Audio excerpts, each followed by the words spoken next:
సొరకాయ పాయసం ఈ పేరే కొత్తగా ఉందా? మీకేమో గానీ నాకైతే ఈ పేరు వినడము, దీంతో పాయసం చేస్తారని మా అమ్మమ్మ చెప్పేదాకా తెలియదు.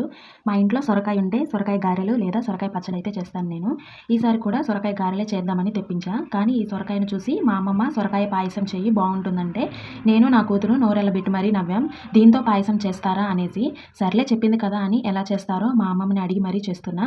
ఎలా చేస్తున్నానో మీకు చూపిస్తాను రండి. ముందుగా సొరకాయ చిక్కు తీసి తురుము పట్టుకొని పచ్చి వాసన రాకుండా నేతిలో గానీ, ఆయిల్‌లో గానీ రోస్ట్ చేసుకొని పక్కన పెట్టుకోవాలి. ఈలోపు హాఫ్ లీటర్ పాలకి ఒక గ్లాస్ వాటర్ యాడ్ చేసి ఒక పొంగు వచ్చిన తర్వాత ఒక పిరికెడు సగ్గుబియ్యం అయితే వేశాను.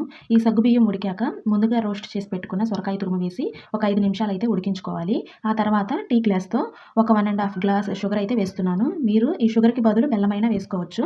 లాస్ట్‌లో గీలో వేయించుకున్న డ్రై ఫ్రూట్స్ అయితే వేసుకుంటే సరే టేస్టీ సొరకాయ పాయసం అయితే రెడీ అయినట్టే.